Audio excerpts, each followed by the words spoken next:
Hello friends, now we start chapter number 5, continuity and differentiability 1 mark questions for coming midterm examination in 2023, which is going to be held on October 9th. Okay, so as you know that continuity and differentiability is a very important topic because according to concept wise as well as according to weightage wise it is very important chapter. Okay, so maximum number of questions every time it will come from continuity and differentiability only. Okay, now coming to the questions, so here I have prepared 9 so 12 questions we have. So the 12 questions we will solve, and one by one I will explain in detail. So still if you have any doubts or any inquiries regarding the second PM midterm or as well as for board exam or else like for KCET, so you can mention in group, so definitely I will reply to your question. Okay, now coming to question number 1, the f of x is equal to step x where step x denotes the greatest integer function is continuous at. Actually ನೀವು observe ಮಾಡಿದ್ರೆ greatest integer function graph ಅನ್ನೋದು integers ಹತ್ರ discontinuous ಆಗುತ್ತೆ, ಅಂದ್ರೆ 1 ಹತ್ರ ಮತ್ತೆ 2 ಹತ್ರ ಮತ್ತೆ 3 ಹತ್ರ ಈ ತರ ಇಂಟಿಜರ್ ಪಾಯಿಂಟ್ಸ್ ಹತ್ರ ಇದು ಡಿಸ್ಕಂಟಿನ್ಯೂಸ್ ಆಗಿರುತ್ತೆ.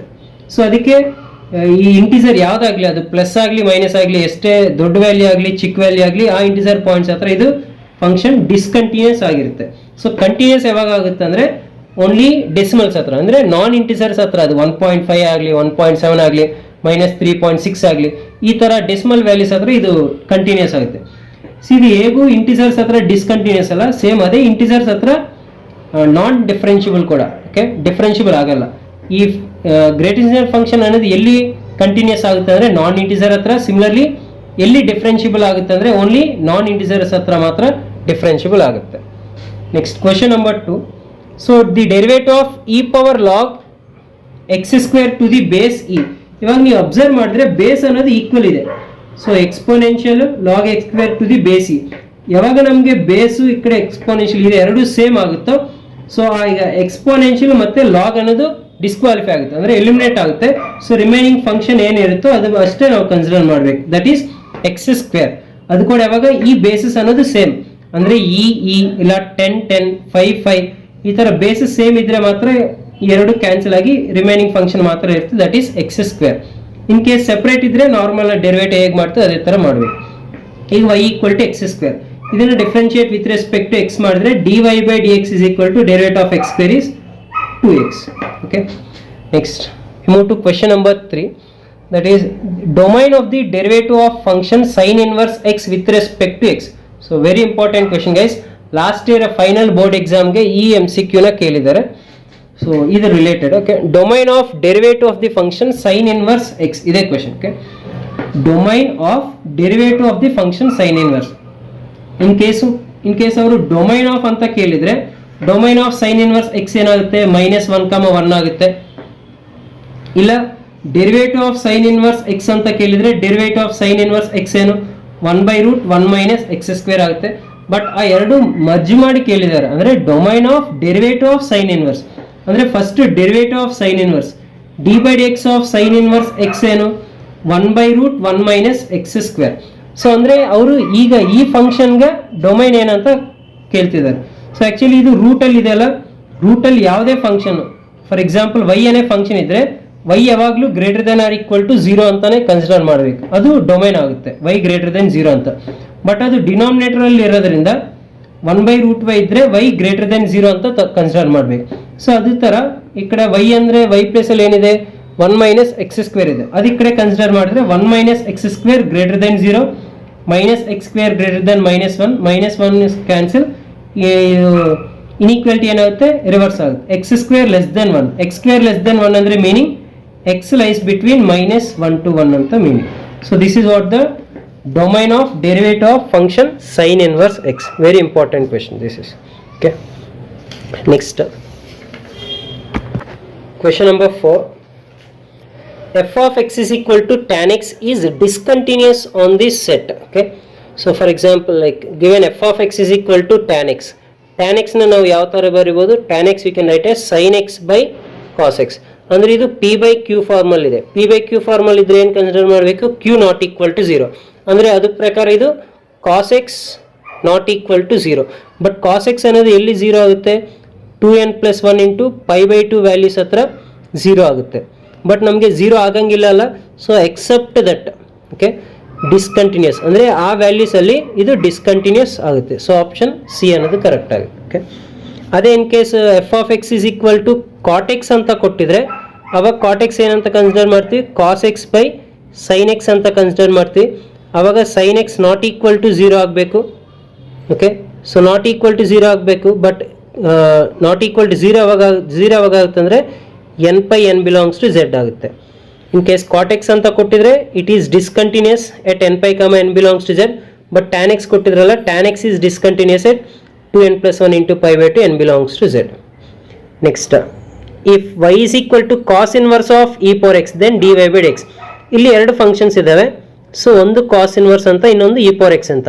ಇದಕ್ಕೆ ಯು ವಿ ರೂಲ್ ಅಪ್ಲೈ ಮಾಡಬಾರ್ದು, ಯಾಕಂದರೆ ಇದಕ್ಕೆ ಚೈನ್ ರೂಲ್ ಅಪ್ಲೈ ಮಾಡಬೇಕು. ಒಂದೇ ಫಂಕ್ಷನಲ್ಲಿ ಇನ್ನೊಂದು ಫಂಕ್ಷನ್ ಇದೆ. ಅದೇ cos inverse x into e power x ಇದ್ದರೆ ಅದಕ್ಕೆ ಇದಕ್ಕೆ ಯು ವಿ ರೂಲ್ ಅಪ್ಲೈ ಮಾಡಬೇಕು. ಬಟ್ ಇದು ಒಂದೇ ಫಂಕ್ಷನ್ ಇದೆಯಲ್ಲ, ಯು ವಿ ರೂಲ್ ಬೇಕಿಲ್ಲ, ಡೈರೆಕ್ಟ್ ಚೈನ್ ರೂಲ್. ಅಂದರೆ dy by dx ಏನಾಗುತ್ತೆ, first derivative of cos inverse ಅಂದರೆ -1/√1 - x². ಎಕ್ಸ್ ಅಂದರೆ ಇಲ್ಲಿ e power x whole square into e power x derivative e power x. So ಇದೇನಾಗುತ್ತೆ minus e power x divided by √1 - e power x whole square ಅಂದರೆ e power 2x. Okay, so that is option number 2. Next, the function f of x is equal to mod x + 3 is not differentiable at. Okay, f of x is equal to mod x + 3. So actually mod x + 3 graph ಯಾವ ಥರ ಇರುತ್ತಂದರೆ, in case x value 0 ಆಗಿದ್ರೆ y 3, X value -3 ಆಗಿದ್ರೆ y value 0, X value ಈ ಥರ changes ಆಗಿರುತ್ತೆ. So this is modulus function. Modulus function ಅನ್ನೋದು actually ಯಾವಾಗಲೂ ಕಂಟಿನ್ಯೂಸ್ ಆಗುತ್ತೆ, ಬಟ್ ನಾಟ್ ಡಿಫ್ರೆನ್ಷಿಯಬಲ್ ಏನಂದರೆ ಅದು ಎಲ್ಲಿ ಈ ಥರ ಟ್ರಾನ್ಸಿಷನ್ ಗ್ರಾಫ್ ಅನ್ನೋದು ಟ್ರಾನ್ಸಿಷನ್ ಇದು ನೋಡಿದರೆ ಅಲ್ಲಿಂದ ಡಿಕ್ರೀಸ್ ಆಗುತ್ತೆ, ಇದು ಇನ್ಕ್ರೀಸ್ ಆಗುತ್ತೆ. ಈಗ ಎಕ್ಸ್ ವ್ಯಾಲ್ಯೂಸ್ ನೀವು ಚೇಂಜ್ ಮಾಡ್ತಾ ಇದ್ದರೆ ನಮಗೆ ಗ್ರಾಫ್ ಬರುತ್ತೆ. ಎಕ್ಸ್ ವ್ಯಾಲ್ಯೂ -3 ಇದ್ದರೆ 0, ಎಕ್ಸ್ ವ್ಯಾಲ್ಯೂ -2 ಇದ್ದರೆ ಇದು 1 ಆಗುತ್ತೆ, ಎಕ್ಸ್ ವ್ಯಾಲ್ಯೂ -2 ಇದ್ದರೆ 1 ಆಗುತ್ತೆ, ಅದೇ -1 ಇದ್ದರೆ 2 ಆಗುತ್ತೆ, ಅದೇ 0 ಇದ್ದರೆ 3 ಆಗುತ್ತೆ. ಈ ಥರ ವ್ಯಾಲ್ಯೂಸ್ ಚೇಂಜ್ ಆಗ್ತಾ ಇರುತ್ತೆ. ಬಟ್ ಇದು ಎಲ್ಲಿ ಟ್ರಾನ್ಸಿಷನ್ ಪಾಯಿಂಟ್, ಎಲ್ಲಿ ಶಾರ್ಪ್ ಟರ್ನ್ ಇರುತ್ತೋ ಆ ಪಾಯಿಂಟ್ ಹತ್ರ ಇದು ನಾಟ್ ಡಿಫ್ರೆನ್ಷಿಯಬಲ್. ಇನ್ನೊಂದು ಡೈರೆಕ್ಟ್ ಶಾರ್ಟ್ಕಟ್ ಫಾರ್ಮುಲಾ ಏನಂದರೆ, ಮಾಡ್ಲೆಸ್ ಫಂಕ್ಷನಲ್ಲಿ ಏನು ಫಂಕ್ಷನ್ ಇರುತ್ತೋ ಅದನ್ನು ಈಕ್ವೇಟ್ ಟು 0 ಮಾಡಬೇಕು. ಅಂದರೆ x + 3 = 0. ಅವಾಗ ಎಕ್ಸ್ ವ್ಯಾಲ್ಯೂ ಏನು ಸಿಗುತ್ತೆ, -3.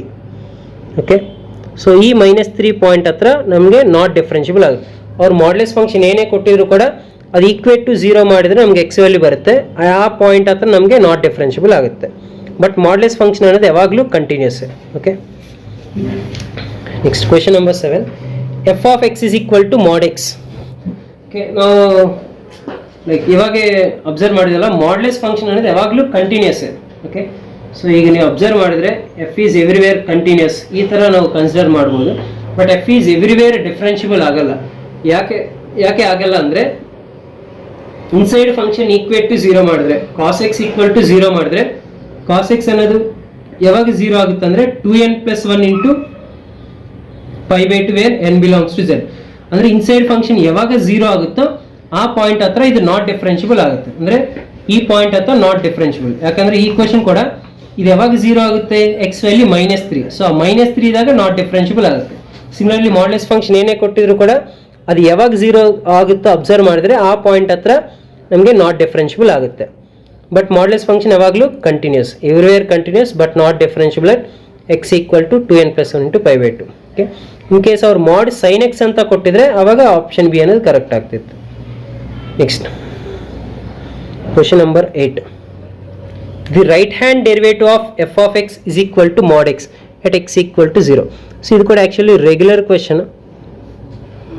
ಇದು you know that this is f of x equal to mod x ಅಂದರೆ ಇದು 0. ಅಂದರೆ f of x equal to mod x ನ ನಾವು ಈ ಥರ 3 ಟೈಪ್ಸಲ್ಲಿ ಬರಿತೀವಿ. ಒಂದು -x ಅಂತ, 0 ಅಂತ, ಒಂದು x ಅಂತ. ಅಂದರೆ x <0 ಒಂದು ಕಂಡೀಷನ್, x = 0 ಒಂದು ಕಂಡೀಷನ್, ಒಂದೊಂದು x <0 ಒಂದು ಕಂಡೀಷನ್. ಈಗ ಎಕ್ಸ್ ಲೆಸ್ ದೆನ್ 0 ಅಂದರೆ ಈ ಕೇಸಸಲ್ಲಿ ಈ ಎಫ್ ಆಫ್ ಎಕ್ಸ್ನ ಮೈನಸ್ ಎಕ್ಸ್ ಅಂತ ಕನ್ಸಿಡರ್ ಮಾಡಬೇಕು, ಇದು ಪ್ಲಸ್ ಎಕ್ಸ್ ಅಂತ ಕನ್ಸಿಡರ್ ಮಾಡಬೇಕು. 0 ಹತ್ರ ಮಾತ್ರ ಇದು 0. ಈಗ ನಾವು ರೈಟ್ ಹ್ಯಾಂಡ್ ಡೆರಿವೇಟಿವ್ ಅಂತ ಕೇಳಿದ್ರಲ್ಲ, ಎಟ್ ಎಕ್ಸ್ ಈಕ್ವಲ್ ಟು 0 ಅಂದರೆ 0 ಪ್ಲಸ್ ಕಂಡೀಷನ್ ತೊಗೋಬೇಕು, ಇದು 0 ಮೈನಸ್ ಕಂಡೀಷನ್ ತೊಗೋಬೇಕು. ಅವ್ರು ರೈಟ್ ಹ್ಯಾಂಡ್ ಡೆರಿವೇಟಿವ್ ಕೇಳಿದ್ರಲ್ಲ, ರೈಟ್ ಹ್ಯಾಂಡ್ ಫಂಕ್ಷನ್ ಏನಾಗುತ್ತೆ, ಎಕ್ಸ್ ಆಗುತ್ತೆ. ಇದಕ್ಕೆ ಡೆರಿವೇಟಿವ್ ಏನಾಗುತ್ತೆ, dy by d x is equal to 1 ಆಗುತ್ತೆ. ಸೊ ರೈಟ್ ಹ್ಯಾಂಡ್ ಡೆರಿವೇಟಿವ್ ಏನು 1. ಇನ್ ಕೇಸ್ ಅವ್ರು ಲೆಫ್ಟ್ ಹ್ಯಾಂಡ್ ಡೆರಿವೇಟಿವ್ ಕೇಳಿದರೆ ಇದಕ್ಕೆ dy ಬೈ ಡಿ ಎಕ್ಸ್ ಏನಾಗುತ್ತೆ, dy by d x is equal to -1. ಅದೇ ಅವರು ಎಟ್ 0 ಅಂತ ಕೇಳಿದರೆ ಅವಾಗ not define, does not exist. ಯಾಕಂದರೆ left hand derivative is not equal to right hand derivative ಆಗುತ್ತೆ. Left hand derivative -1, right hand derivative +1 ಎರಡು equal ಆಗಲ್ಲ. ಅವರು ರೈಟ್ ಹ್ಯಾಂಡು ಲೆಫ್ಟ್ ಹ್ಯಾಂಡ್ ಅಂತ ಮೆನ್ಷನ್ ಮಾಡಿಲ್ಲ. Only derivative of f of x equal to mod x at x equal to 0 ಕೇಳಿದರೆ not defined, does not exist. ಅದೇ right hand derivative ಅಂದರೆ +1, left hand derivative ಅಂದರೆ -1. ಈ ಥರ ನಾವು ಮಾಡಬೇಕು. Next y is equal to sine of log x then dy by d x is equal to. ಇದು actually derivatives find out ಮಾಡೋದು ಈಸಿನೇ, ಬಟ್ ಆಪ್ಷನ್ಸ್ ಪ್ರಕಾರ ನಾವು ಕನ್ವರ್ಟ್ ಮಾಡಬೇಕಲ್ಲ, ಅದೇ ಕೆಲವೊಬ್ಬರಿಗೆ ಡಿಫಿಕಲ್ಟ್ ಆಗುತ್ತೆ. ಸೊ ಫಸ್ಟ್ ಹೇಗೆ ಸಾಲ್ವ್ ಮಾಡಬೇಕಂತ ನೋಡೋಣ. ಸೊ ವೈನ ಡೆರಿವೇಟಿವ್ ಮಾಡಿದ್ರೆ with respect x dy by d x is equal to derivative of sine ಅಂದರೆ ಏನು, cos of log x into log x derivative 1/x. ಈಗ ನೀವು ಆಪ್ಷನ್ಸ್ನ ಅಬ್ಸರ್ವ್ ಮಾಡಿದರೆ, ಸೊ ಡಿನಾಮಿನೇಟರ್ ಅನ್ನೋದು ಎಕ್ಸಲ್ಲಿದೆ. ಸೊ ಈ ಎರಡಲ್ಲಿ ಯಾವುದಾದ್ರೂ ಆಪ್ಷನ್ ಎ ಆಗ್ಬೋದು, ಆಪ್ಷನ್ ಬಿ ಆಗ್ಬೋದು. ಅಂದರೆ directly option c wrong, option d wrong. But numerator ನೀವು ಅಬ್ಸರ್ವ್ ಮಾಡಿದರೆ √1 - x² ಇದೆ, √1 + x² ಇದೆ, 1 + y² ಇದೆ. ಇದು ಹೇಗೆ ಕನ್ವರ್ಟ್ ಮಾಡಬೇಕಂದ್ರೆ, ಈ ಕಡೆ ಕಾಸ್ ಇದೆ ಅಲ್ಲ, ಸೈನ್ ಡೆರಿವೇಟಿವ್ ಕಾಸ್. ಸೊ ಇದನ್ನು ನಾನು ಯಾವ ಥರ ಕನ್ವರ್ಟ್ ಮಾಡ್ತೇನೆ ಅಂದರೆ, ಕಾಸ್ನ √cos² ಆಫ್ ಲಾಗ್ ಎಕ್ಸ್ ಅಂತ ಬರೀಬೋದಾ. ಆ್ಯಕ್ಚುಲಿ ಕಾಸ್ ಇದೆ, ನಾವು ಸ್ಕ್ವೇರು ರೂಟ್ ಎರಡು ಅಂದರೆ ಸ್ಕ್ವೇರು ರೂಟ್ ಎರಡು ಕ್ಯಾನ್ಸಲ್ ಆಗುತ್ತಲ್ಲ, ಅಂದರೆ that means it will be cos of log x. ಈ ಸ್ಕ್ವೇರು ರೂಟು ಕ್ಯಾನ್ಸಲ್ ಆಗುತ್ತೆ, ನಮಗೆ cos² ಇರುತ್ತೆ. But cos² we can write as √1 - sin² x. ಅಂದರೆ cos² of log x we can write as √1 - sin² of log x divided by x. ನಾವು it is in the form of 1 - y² x. ಅಂದರೆ inside cos² ಇದೆಲ್ಲ, cos² x is also equal to 1 - sin² x. So cos² of log x place 1 - sin² of log x we can write, that we will consider as √1 - y² by x. So according to this, option will be question number for the 9th one is option A. Next we move to question number 10, that is the function f of x equal to mod x plus mod x minus 1. So ಈ ಥರ ಮಾಡ್ಲೆಸ್ function ಎಷ್ಟೇ ಇದ್ರೂ ಕೂಡ that will be modulus function is always continuous.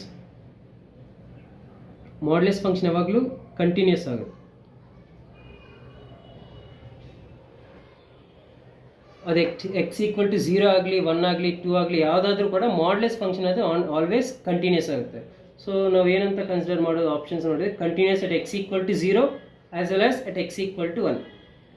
Discontinuous ಆಗೇ not at 0 ಅಂದ್ರಲ್ಲ, discontinuous ಆಗೇ chance ಇಲ್ಲ. So option b ಅನ್ನೋದು ರಾಂಗ್. ಇದು ಡಿಸ್ಕಂಟಿನ್ಯೂಸ್ ಅಂತ ಕೊಟ್ಟಿದ್ದಾರೆ, ಇದು ಕೂಡ wrong. Continuous at x equal to 0 but not at x equal to 1 ಕೊಟ್ಟಿದ್ರಲ್ಲ, ಆಪ್ಷನ್ ಡಿ ಕೂಡ wrong. Continuous at x equal to 0 and as well as x equal to 1 ಎಲ್ಲ points ಹತ್ರ ಕೂಡ ಕಂಟಿನ್ಯೂಸ್. ಬಟ್ ಇನ್ ಕೇಸ್ ಆಪ್ಷನ್ಸಲ್ಲಿ differentiable ಅಂತ topic ಬಂದರೆ actually it is not differentiable at x equal to 0 and x equal to 1. So continuous ಯಾವಾಗಲೂ ಆಗುತ್ತೆ, but not differentiable ಯಾವಾಗ ಆಗುತ್ತೆ ಅಂದರೆ ಇನ್ಸೈಡ್ ಫಂಕ್ಷನ್ನ ಈಕ್ವೇಟ್ ಟು 0 ಮಾಡಬೇಕು. ಈಕ್ವೇಟ್ ಟು 0 ಮಾಡಿದ್ರೆ ನಮಗೆ ವ್ಯಾಲ್ಯೂಸ್ ಏನು ಬರುತ್ತೋ ಆ ವ್ಯಾಲ್ಯೂಸ್ ಹತ್ರ ನಾಟ್ ಡಿಫ್ರೆನ್ಷಿಯಬಲ್ ಆಗುತ್ತೆ. ಬಟ್ ಕಂಟಿನ್ಯೂಸ್ ಅಂತ ಮ್ಯಾಟ್ರ್ ಬಂದರೆ ಅದು ಯಾವಾಗಲೂ ಕಂಟಿನ್ಯೂಸ್ ಆಗಿರುತ್ತೆ. Next question number 11, y is equal to cos inverse of sine x then dy by d x. So first of all ನಾನು y is equal to cos inverse of ಇದೆಯಲ್ಲ, ಅಂದರೆ inside sine ಇದೆ, outside cos inverse. So ಈ ಸೈನ್ನ ನಾನು ಕಾಸಿಗೆ convert ಮಾಡಿದರೆ cos inverse trigonometric function ಅನ್ನೋದು ಸಿಂಪ್ಲಿಫೈ ಆಗುತ್ತೆ. ಸೊ ಅದಕ್ಕೆ ಕಾಸ್ ಇನ್ವರ್ಸ್ ಆಫ್ ಸೈನ್ ಎಕ್ಸ್ನ ಯಾವ ಥರ ಬರಿಬೋದು, ಕಾಸಲ್ಲಿ ಕಾಸ್ 90 ಮೈನಸ್ ಎಕ್ಸ್ ಅಂತ ಬರಿಬೋದು. ಅಂದರೆ ಕಾಸ್ ಇನ್ವರ್ಸ್ ಕ್ಯಾನ್ಸಲ್, ರಿಮೈನಿಂಗ್ ಏನಿರುತ್ತೆ π/2 ಮೈನಸ್ ಎಕ್ಸ್, ಇದು y value.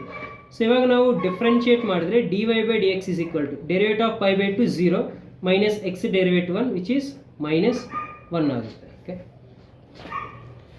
Next question number 12 which is last question for this topic, continuity and differentiability.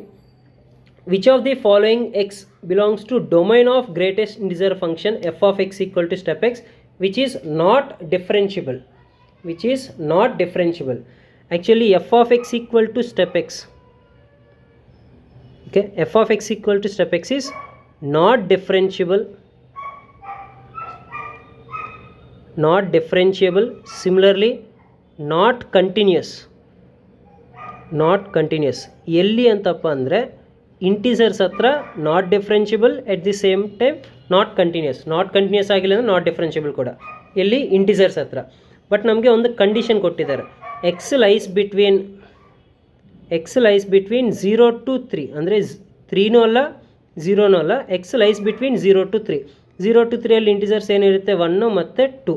So ಈ ಎರಡು ಪಾಯಿಂಟ್ಸ್ ಹತ್ರ ನಮಗೆ ನಾಟ್ ಡಿಫ್ರೆನ್ಷಿಯಬಲ್ ಆಗುತ್ತೆ. ಯಾಕಂದರೆ ಸ್ಟೆಪ್ ಫಂಕ್ಷನ್ ಅನ್ನೋದು not differentiable at integer points. But ಇಲ್ಲಿ ಇಂಟೀಸರ್ಸ್ ಏನು ಕೊಟ್ಟಿದ್ದಾರೆ 1 and 2 ಅಷ್ಟೇ ಕೊಟ್ಟಿದ್ದಾರಲ್ಲ, ಸೊ ಆ ಎರಡು ಹತ್ರ ನಮಗೆ ನಾಟ್ ಡಿಫ್ರೆನ್ಷಿಯಬಲ್ ಆಗುತ್ತೆ. ಸೊ ಈ ಥರ ಕ್ವೆಶನ್ಸು ಮತ್ತು ಸ್ಮಾಲ್ ಡೆರಿವೇಟಿವ್ಸ್ ಕೂಡ, chain rule problems, inverse trigonometric, logarithmic, exponential. So ಈ ಥರ ಫಾರ್ಮುಲಾ ಬೇಸ್ ಮೇಲೆ ಕ್ವೆಶನ್ಸ್ ಸಾಲ್ವ್ ಮಾಡಿದ್ರೆ ನಿಮಗೆ ಈಸಿಯಾಗಿ ಒಂದು 3 ಮಾರ್ಕ್ಸ್ನ ನೀವು ಸ್ಕೋರ್ ಮಾಡ್ಬೋದು ಈ ಚಾಪ್ಟರಿಂದ. ನೆಕ್ಸ್ಟ್ ಚಾಪ್ಟರ್ ಏನಂದರೆ application of derivatives in the coming video. Thank you for watching. Thank you.